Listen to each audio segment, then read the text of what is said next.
एकदाचा शेवटचा चिरा भरून घुंगरासंग आई मला बी टाकणं मारून. साहेब, तुमच्या माह्यात फरक इतकाच, तुमच्या माह्यात फरक इतकाच. चाळ समजून मी पायात घातली बेडी, चाळ समजून मी पायात घातली बेडी, आणि चारित्र्याच्या घराला तुम्ही आतून लावली कडी, तुम्ही आतून लावली कडी. मह नाच गाणं मला मह्या आतडीचा पीळ वाटतो, मह नाच गाणं मला मह्या आतडीचा पीळ वाटतो. पण तुमची नजर अशी की कातडीवरचा डाग सुद्धा तुम्हाला गालावरचा तीळ वाटतो, गालावरचा तीळ वाटतो. 2 दिवस कपाळावर नाचून जातं तुमचं कुंकू, आता पोटामध्ये वाजतंय त्या घुंगराला मी नाव कुणाचं लावू. असंच असतं घुंगरांचं, असंच असतं घुंगरांचं. एकदा का वाजू लागलं का ते मनात सुद्धा मावत नाही. घुंगरू पावतो तुम्हाला, पण आमच्या पायांना कधीच पावत नाही.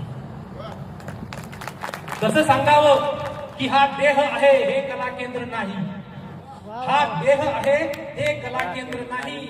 जन्माच्या घरात जसा जगण्याचा किराणा भरावाच लागतो, जन्माच्या घरात जसा जगण्याचा किराणा भरावाच लागतो, तसं गाणं सुरातलं असू नये तर बेसूर ताल हा धरावाच लागतो, ताल हा धरावाच लागतो.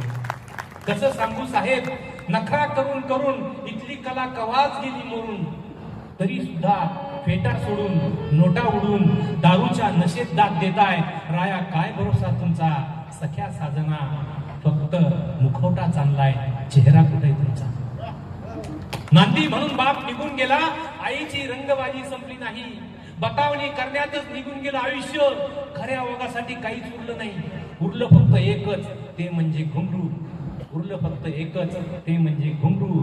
आणि तेच फक्त मनासारखं वाजतं. आणि त्याच घुंगराच्या तालावर आईसारखं दिसणारं शरीर बाईसारखं नाचतं, आईसारखं